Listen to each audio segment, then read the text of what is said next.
So this week you guys are going to make some polymers. Look at a couple different ones. So polymers are really, really common, pretty much show up everywhere. You get your nylon parachutes, plexiglass chairs I think are also coming from polymers. You've got Kevlar bulletproof vests.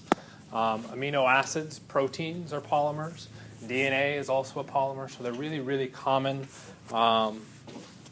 structures, which is interesting because in most cases there aren't polymer classes. Nobody really is fully aware or made aware of polymers. So we'll go through and simplify it a little bit further. So poly, we've got multiple. I have no idea what a mer is, so let's just call it a mer. Just be happy with it. It's close enough. So if we go through and try and pictorialize this, we can look at a circle as being one of these mers. So if there's only one of them, then of course we've got a monomer. So if we made it a polymer, all we've got to do is now string a bunch of these together. Okay? So that's kind of the idea behind it. And then if we had different types of monomers, so if we had, say, circles and squares, okay, we could end up with also different types of polymers. Okay? So in one case, we've got an alternating sequence of polymer or of the monomers, okay, which we've got in here. We start with a red circle, then go to our square, as opposed to in the second case where we get sequences of each of those, okay, that then repeat thereafter. Okay? So because we get these different options, we end up having to classify these slightly differently. So the very first one in black would be a simple polymer, and then we end up with copolymers, where we're mixing different subunits or different types of monomers, and then block copolymers. We have different monomers, but then they're being put together into the larger polymer structure in sections, okay, or blocks of one type versus another. Okay? So we've got a couple different bulk classifications between these. Okay? One extra thing we can do, okay, so if we go back and look at what we had back there, in each of those cases, each monomer unit could only bond twice, okay, or linked up just twice, once to the left, once to the right. Okay? But we could potentially envision a monomer unit that has more than two bonding sites. Okay? And in that case, what can end up happening is we can get what's referred to as cross-linking. Okay? So if we take a look at our overall structure, we've got pretty much one polymer chain scanning through the top, and then a second polymer chain, one polymer chain through the top, and then we have another one underneath. And those chains can be linked up, okay, by something in between. Okay? So the idea on cross-linking is we're just taking two different chain lengths and we're somehow fusing them covalently. Okay? So a lot of polymer properties come from the non-covalent interactions. Okay? So you'd be looking at strength of intermolecular forces. In this case, we're covalently linking those different chains, which is then also going to change our physical properties. Okay, how might we expect the physical properties? How might we expect those physical properties to change if we cross-linked our polymer chains? Okay, we would expect a higher boiling point. It's going to require more energy to break them away from each other. Taken even further, if all of our polymer chains are fused to each other, we aren't even really looking at a boiling point anymore. We're trying to physically break covalent bonds away. Okay? So we're going to expect a much more rigid, stiff structure that's probably not going to melt very easily. We're probably looking at something that's permanently solidified. Okay?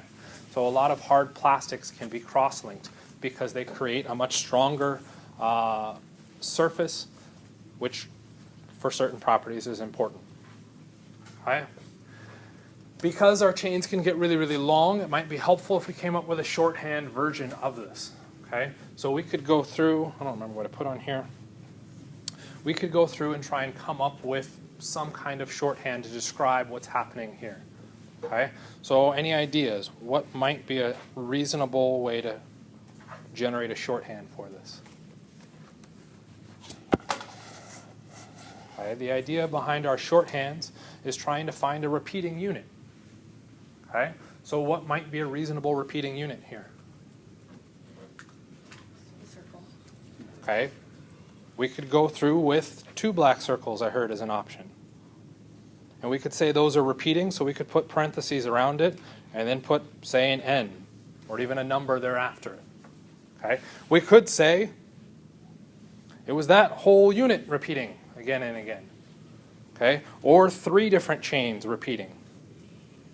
Okay? So there's a bunch of different ways that we could look at it, and that's ultimately one of the problems with this, okay, or with shorthand notation, is we want to come up with something as simple as possible. So what's a more simple version of this?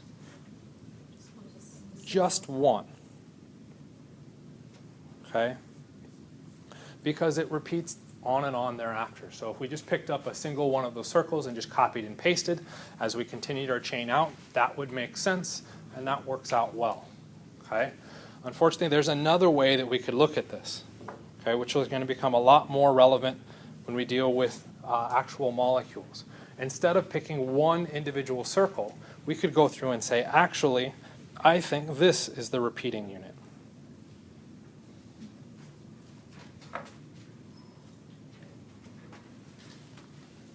So if I now pick that up and copy and paste, I've got these half circles that now build on top of each other and can build outwards. And it does still work. Why might this way be more confusing? You've got half circles. So you're taking something that was naturally one piece and breaking it into smaller pieces. The main reason that this ends up occurring is because of my personal favorite organization, IUPAC, your nomenclature system. They end up going through and building a nomenclature system and a polymer shorthand that is largely based around this kind of structuring. You end up breaking your individual monomers apart or your individual units so that you can apply different definitions. Okay? So clear all that. And if we went through and tried to do our monomer repeating units on here, okay, if we wanted to, we could write it out separately, or if we wanted to be lazy and kind of jump into it, we could jump right in the middle and say there's our repeating unit for the black one. How about for the next one? Okay, circle, square. It's a nice repeating unit. Is there another one? Could have done square, circle. Okay, we could have done the whole half things. It's up to you if you want to go through and do that, but that's ultimately not what I want you to see at this point. Try and find the easiest ways to break the polymer apart.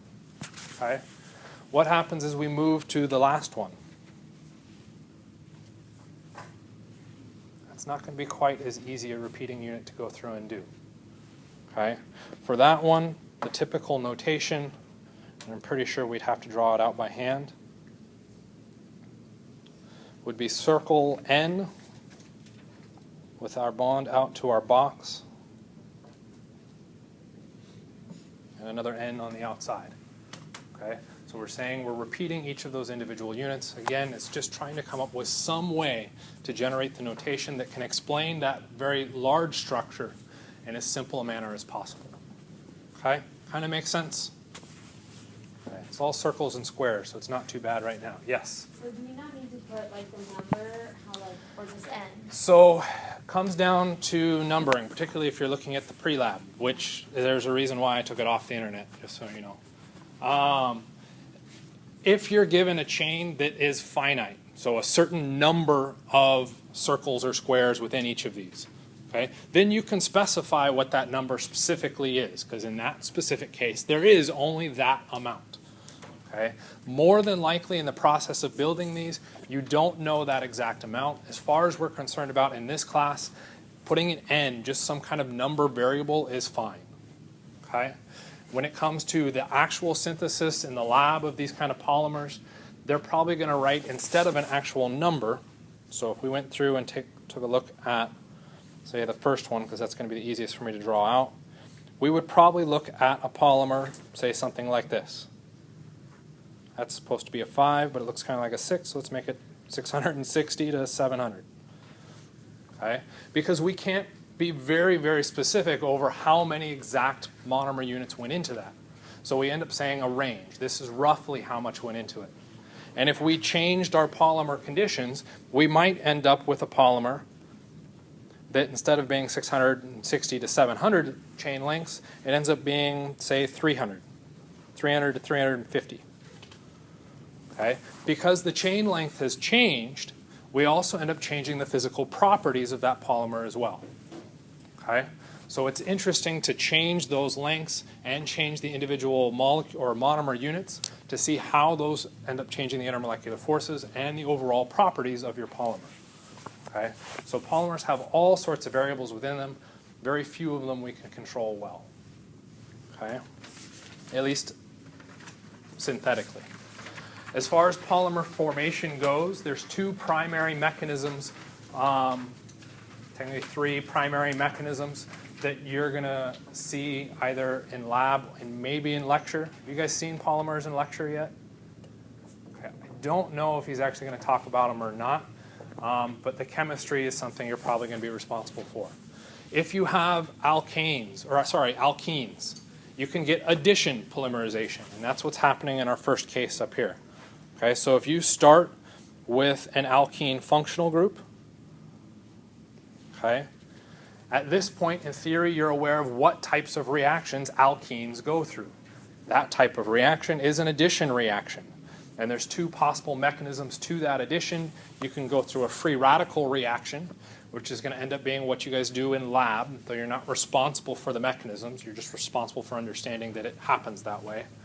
Or you could go through an ionic addition polymerization reaction, which is pretty much what's happening on the right-hand side.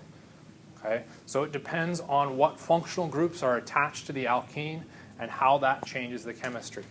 If you're looking at functional groups that have very little electron donating or withdrawing abilities, okay, so just carbons, we have to have some way to initiate that reaction, and that's where we have to go to free radicals.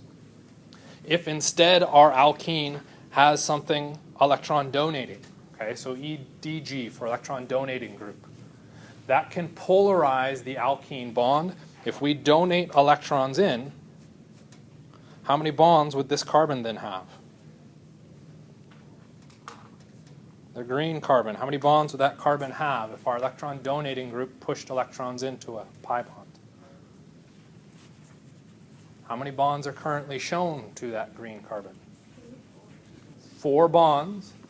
If we bring in more electrons, we're making a 5th bond. Can carbon have 5 bonds? No, so what ends up happening? We break a bond. We break our pi bond, shifting the electrons to that terminal carbon. What charge does that terminal carbon become? Becomes partially negative because it just gained electrons. Okay? That polarizes the double bond enough that it can start to react with other double bonds or other alkenes in solution, and we can start to get a polymerization reaction occurring. Okay? The other common type of polymer formation is looking at a condensation polymer. We did a dehydration, which is ultimately the same idea as the condensation polymerization. What we end up doing is removing a small molecule from our monomer unit. As we remove that small molecule, we can build our polymer chain outwards. Okay? Stop. In these cases, we're looking at the reactivity of carbonyl functional groups. Okay? So what can you tell me about a carbonyl functional group? You guys have seen carbonyl reactivity, right? Chapter 13, 14, something like that? What can you tell me about carbonyl functional groups as far as their reactivity goes?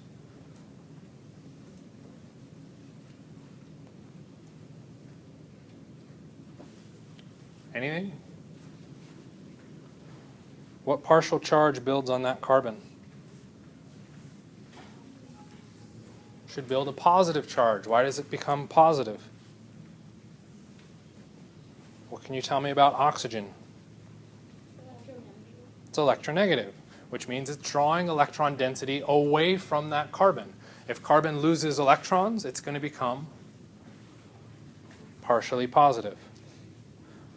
Okay? If it's partially positive, it can act as an electrophile, which means I can do a nucleophilic addition reaction. I can add a nucleophile, something negatively charged or something with electrons that can attack that carbon, and we can get some secondary reactions, and that's where we'll get what I'm calling here is an addition elimination. So we'd add our nucleophile to the double bond. The double bond reforms, eliminating a small molecule. Okay, keep doing that. So in the case of our reaction here, if we go through and look, I'm going to have to draw. Shucks. Okay, we can go through and evaluate that this carbon is our partial positive carbon. Why would that carbon be partially positive? Because of the double bond, and there's another oxygen there. We got two oxygens attached to that carbon. That carbon becomes relatively positive.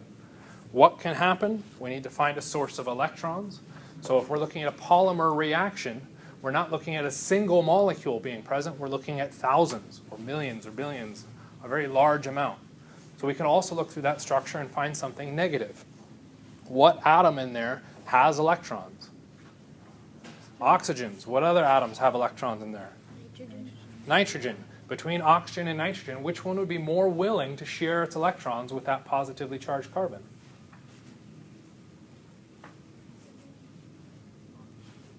Okay, what's the difference between oxygen and nitrogen?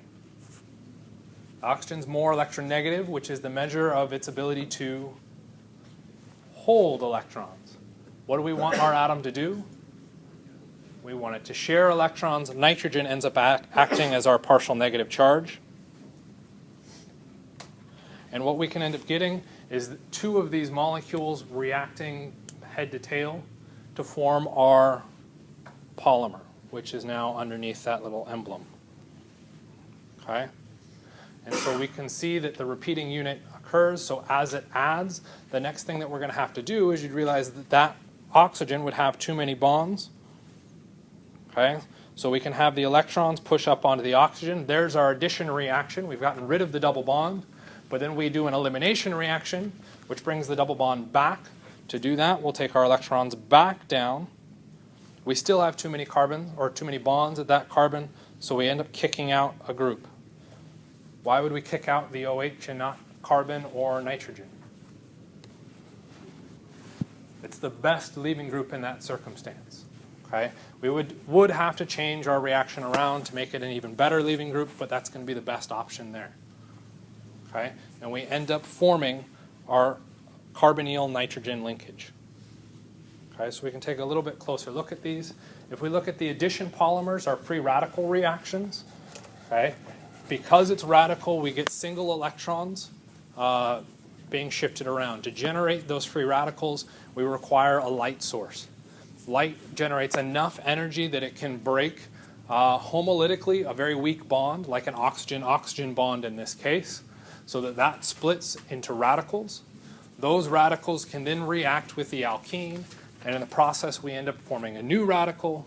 That radical can react with another alkene, forming another radical, and we end up building our chain outwards, okay, as this continues along, okay, till eventually we end up with something exceedingly long, and we could go through and abbreviate it by just referring to our individual repeating unit in the middle. Okay. So we again went back, compared it back to our monomer unit, and tried to make sure that what we've circled in or enclosed in our parentheses includes our monomer unit, our repeating unit, as best we can. Okay. So that way we're showing our circles, which is ultimately what's happening here. So if we compared it back to our circles, okay, that's our repeating unit, our circle, and what we're looking is continuing out our polymer chain. Okay, kind of makes sense? So the idea is to look for patterns both in the original starting material and in your product polymer, and try and find those patterns and group them as best you can. So most of the activity and pre-lab is going to be oriented around finding patterns. As far as your experiment goes, the procedure is posted and it is correct, and there's a literature source for the procedure as well. Okay? What you're going to end up doing is getting a glass slide, okay, which is this guy. We've got, come on, a glass slide, and you're going to put on some cover slips to kind of raise, create kind of a ledge. We can then put down our polymer matrix, so this will be our polymer solution. And then what we'll do is put another glass slide on top. Okay, and that's what's happening here. Okay. That's going to end up spreading the polymer mixture and forming an even coat across that surface. What you can then do is put down a mask. Okay, and that's what they're trying to show here. This ends up being called a photo mask. Okay, what that's going to do is block certain parts of the slide from light. Okay, and the last step, what we'll end up doing is shining UV light down on top of this. Okay, remember in the addition reaction, or our free radical addition reaction, the light reacts, causing the polymer to form, initiates our polymerization. So what will end up happening in this case is that where there is the mask, where you can't see through it, no light makes it through, the polymer isn't polymerized. The only place where you do get polymerization is where the light does pass through, where you've cut an opening into your photomask. At that one point is where your polymer will start to react and form in the shape of whatever thing you've got cut out. Okay? We can then remove the photomask, wash off the excess polymer, and you'll be left with a glass slide with whatever image you've decided to print out and make. Okay?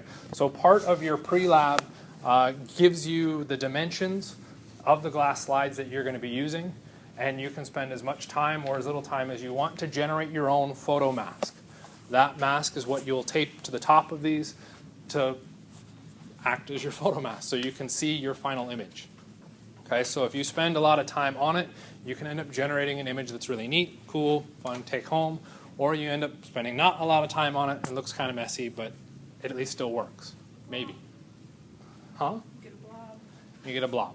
Which a lot of people seem to like that too. I had a group last semester that went through and coated their entire slide with all the different colors that we've got. It turned into this weird psychedelic mixture. It's kind of bizarre. I just tested the polymer mixtures to see if they were actually still working. Right now, the red and the blue seem to be working very, very well. The yellow doesn't seem to be working quite as well, but I'm hoping that it will work. I don't have to teach recitation on Wednesday, so I will be in lab Wednesday for your section to make sure it's working and troubleshoot it if we need to. Okay? So the idea behind this lab is for you guys to prepare a little bit so you can make kind of a cool image and see what actually happens with it. Okay? The polymer that we're actually using, all of that information is found in the literature source, which is posted to Blackboard. You might need to look at some of that to answer post-lab questions. Okay? It is the same polymer used in the dental industry to fill cavities. Okay? It's the exact same thing. So if you've ever had a cavity filled and they stuck a little UV ray or UV gun in your mouth, that's exactly what they're doing. It's this exact same chemistry. Okay? Except they probably do it with white materials, not yellow or blue. So that could be fun too. When it comes to our condensation polymers, so again, we can look at this a little bit closer, or now we can look at this a little bit closer because I had it hidden before. Okay, so let's draw a second molecule here so we can see it a little bit better.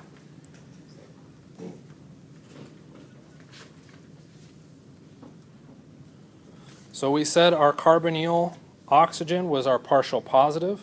So we'll put that positive over the top. Our nitrogen was our negative source. Okay, so we can bring the electrons in to that carbonyl. That breaks the double bond. Okay, and we form an intermediate, which I lost my pen, so sorry, this is going to look kind of messy. Bless you. Got our oxygen.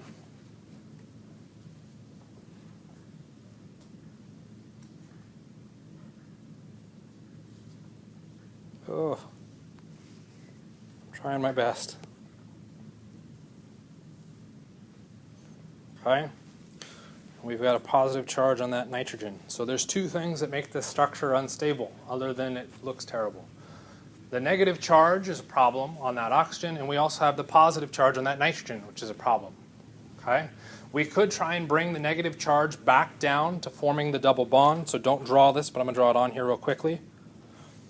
And the formation of that double bond, we'd end up kicking out our best leaving group. Our best leaving group would be the nitrogen that we just brought in. Okay? So since we don't want to do that yet, what we'll go through and do is instead fix the positive charge on our nitrogen. Okay? Nitrogen doesn't want to be positive, so what can it do? What does it need to become stable? Electrons. So we'll go into our nitrogen-hydrogen bond, and we'll pull the electrons out of there, which then means we've neutralized our nitrogen, but now the hydrogen is floating off as a positive charge. Okay? We could have that match up with our oxygen, but we're going to end up eventually wanting it, so this would be a second step. But because I can't draw and you guys aren't officially responsible for mechanisms, we'll go ahead and do it this way. That oxygen can pick up that free-floating acidic hydrogen, and we can end up with, oop, that's going to be way too big. Let's see if I can draw this. Nitrogen, hydrogen.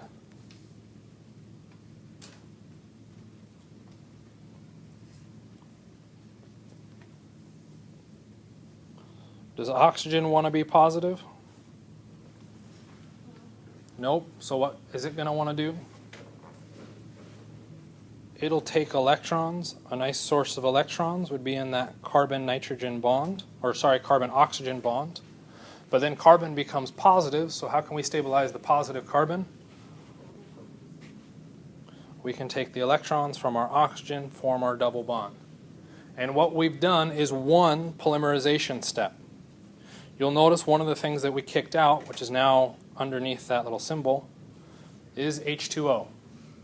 Okay, why do you think we call it a condensation polymerization? Because when they first did it, what did they end up visualizing? Water condensing in their reaction. Okay, because water was produced in the process of this reaction. Okay, so what we've done is a single step of that polymerization reaction. You find a negative, you find a positive, and you put them together as best you can. Okay? In this case, we're using the exact same monomer unit. So it would be more along the lines of a simple polymer. Okay? As far as your experiment goes, we're going to use two different monomers. Okay? These two different monomers are going to end up generating our overall polymer. That overall polymer now is going to be a copolymer. Okay, not a block one though, because we don't have sections of these. Okay, so if we take a look at our overall polymer shown down below, if we pick up what's in the parentheses and copy and paste either direction, okay, we'll end up repeating our monomer or our polymer unit for an extended period of time. Okay, so if we go back and look at our starting materials, we should go through and find our positives and negatives. Where's our most positive atom? So our condensation reactions rely on the reactivity of what functional group? Carbonyl. Where's our carbonyl? Left or right? Right. Okay. So we've got our partially positive carbon. We also have one over here, which would be necessary. Why is that going to be necessary for our polymer? It's got to continue the chain. We have to have at least two places for it to extend outwards. Okay? So if those are our positives, where are our negatives going to be? On the other one, we've got lone pairs on those nitrogens. Those are going to generate, our partial negatives for our nitrogens. Those can then attack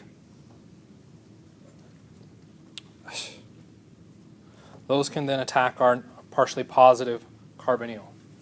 Okay? You'll notice in this case we're not using an OH. We're using a Cl instead. So before, the previous example, that was an OH. Why use Cl and not OH?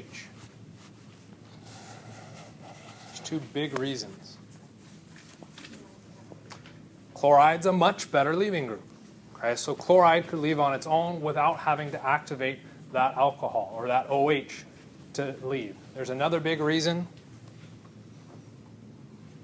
Which positive charge is larger?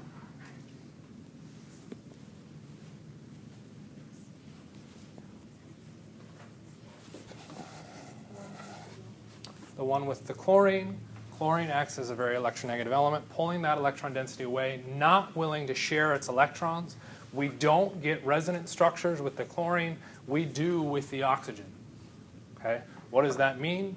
I can resonance stabilize the partial positive from our carboxylic acid, and then from the acyl chloride, as that functional group is known as, we can't stabilize that positive charge as much, which means that partial positive becomes much more reactive. What does that mean for our reaction? We're done a whole lot faster because you can get the reaction to occur much, much quicker. Okay? Problem with that is it's now a lot more reactive, okay? Meaning it's a lot more dangerous to work with. Okay? Your lab experiment previously was to start with the carboxylic acid and convert it to the chloride. We're skipping that step because that involves even more nasty chemicals that stink up the lab. We don't want to deal with that. You're going to be starting with an updated procedure which will hopefully be posted by the end of today. It's a lot more simple. All you're going to end up doing is taking these two things and ultimately mixing them, which we'll talk about. Oh, where'd it go? Oh, that was the slide I wanted to be on. As far as your experiment goes, you're going to take, you're going to take a beaker, preferably a small one. You're probably looking at the no larger than the 50 ml beaker, and you're going to pour a small amount of the amine, okay, into the bottom of that beaker. Okay, the amine is this guy. You'll then add a little bit of base as well to that. That's going to help activate our amine, allow it to react much faster. The next thing we're going to do, because that amine is now in an aqueous solution,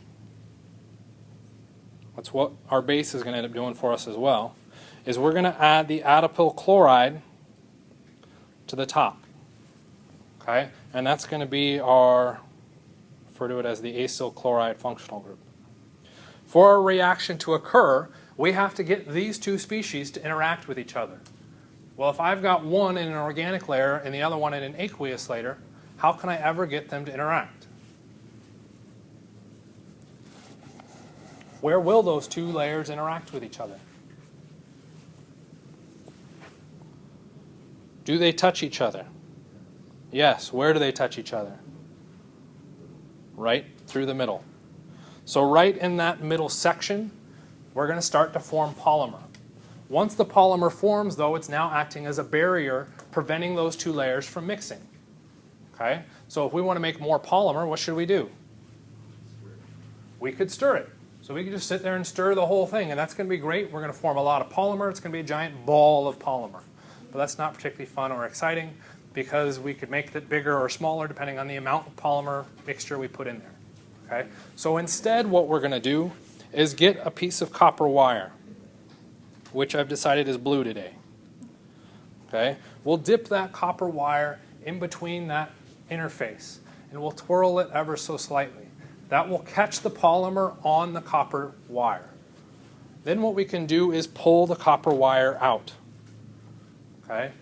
Depending on the rate that we pull that copper wire out, we're going to change the rate at which we remove polymer from that surface. Okay? What's going to happen at the sides? So in theory, we're pulling a tent pretty much out of the middle of this. We're exposing fresh surface between the two polymer layers, which means more polymer can form. As we continue to pull out our copper wire, we're going to continue to expose more and more surface on the side, making more and more polymer. So we can keep pulling it out. And we're going to continue to make even more polymer until ultimately what we're going to end up generating is a giant nylon string or polymer string. That polymer string, for some reason, a lot of people like, well, for not some reason, it is actually kind of entertaining to watch people play with it. A lot of people like trying to generate really long strings, and it usually shows a little bit of care and dedication behind it. And since that's a nice way to evaluate technique, we will also pseudo-grade you based on the length of your polymer strand. Okay? And by pseudo-grade you, we're going to make it extra credit. Okay? So what you can go through and do is with your partner, try and generate the longest strand possible. Okay? Verify that strand with your TA. And if it is indeed the longest within your section, you get the extra credit. Okay? I've seen all sorts of different lengths come out of this reaction. So, 12 feet. Yeah. So you can generate. It's not. A lot of it just comes with how carefully you pull it out. Okay. Can you, like, as you pull out, can you touch it? It's not going to do anything. Yeah. Well, you gloves. With gloves. Yeah. Okay. Go ahead and pass out the activities. One last kind of word about the shorthand before we let you play around with the activities, and about the activities. I don't particularly like how polymers get taught because it's pretty much a course all on its own. So I'm not very good at writing questions that we can then teach you material about. So instead of making a whole bunch of different assignments and questions, what is getting passed out now will be your group activity and your pre-lab. Okay, so it's all as one thing. So this assignment is end up being worth 20 points, which means you can do it as within your lab partner groups. Just make sure your names get on it, and it will count as one thing for both the group activity and the pre-lab. Okay? It's worth 20 points. So it's worth 20 points. And it should total up to 20 points. I checked it a few times, but I'm not good at math. One per group. One last thing about shorthand. So let's take a look at a couple of these for examples, which will be helpful as far as your group activity goes. So if we take a look at this first one, what do you think a good shorthand might be for this? What would be your repeating unit? So if we're going to try and put parentheses around some portion in this. Yes? The up and the down, just that little bit. So one parenthesis and like that. So that shows a repeating unit. If we pick that up and copied and pasted all the way through, that works. Except if we think back to how we put together our circles. Okay, we had to form different bonds between these. What was our monomer in this case? How often do you see a carbon just chilling on its own with two hydrogens that can then react in a polymer unit? Not really, particularly considering the two possible mechanisms that we've looked at, the addition and the condensation. So would it be like at the very top or on the very bottom? So we can include one carbon and a second carbon. What's the monomer repeating unit in this case? Just an alkene, or yep, just a standard alkene, in this case ethylene. Okay. Both of these repeating units will accept credit for, which is going to make it a pain to grade.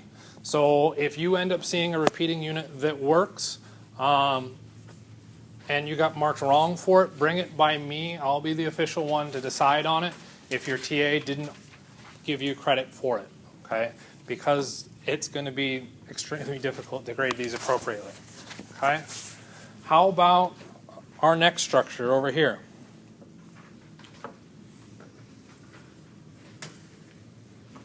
The carbon before the L and then right after the NH. Right there? Okay, so that is a good possible repeating unit. I'll show you another one in a second here. Okay, so what we're trying to do is draw our parentheses through the bonds. So whenever you do this, draw your parentheses or your shorthand notation through the bond connecting your subunits or your atoms to each other. Okay, so that works as a possible repeating unit. We can go through and even put in an N. Okay, there's another one though. Maybe the oxygen and then N and hydrogen, nitrogen. Oxygen. Like how you did the circle square thing. Here we go. Really?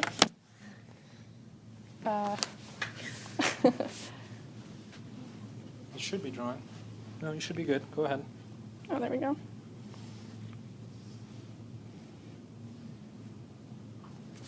Oh, I see.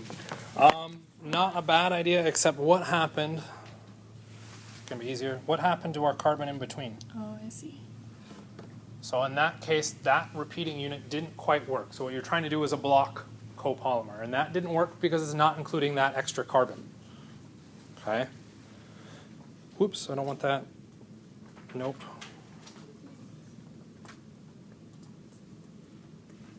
Okay? So there's two possible ones that I'm aware of, either blue or in red here. Any guesses of which one I prefer? What's our monomer repeating unit? Whoops, that's an eraser. Our repeating unit ends up being, or our monomer ends up being this guy. And we could put Cl out here. Okay? Which polymer chain, red or blue, represents our monomer unit best? Blue, because that shows the connectivity between our carbonyl and our nitrogen. That's where we decided to drop our lines, where the bond was formed between each of those monomer units. That is technically not the correct way to show it, okay? Which I find extremely frustrating. And why do I find it frustrating? It goes back to my least favorite thing, which is nomenclature. IUPAC came through and said when you go through and design your shorthand notation, you want to assign it based on the priority atoms. So you want to organize where you cut, where you put your highest priority first, and you hopefully go sequentially downwards. Okay, so in this case, we start with nitrogen being our highest priority, followed by the carbonyl carbon, followed by our carbon. So the organization of which repeating unit or which section works best is defined by IUPAC according to this. Does that kind of make sense? So it's a question of looking for those patterns. Unfortunately, with polymers, you see patterns throughout all of them. So try and make them as simple as possible, and ideally, try and make it represent where the monomer unit came from as well. Okay? Make sense? Okay. So go ahead and work on the activity. If you've got questions, just raise your hand. Stephanie or I will come by to help you out.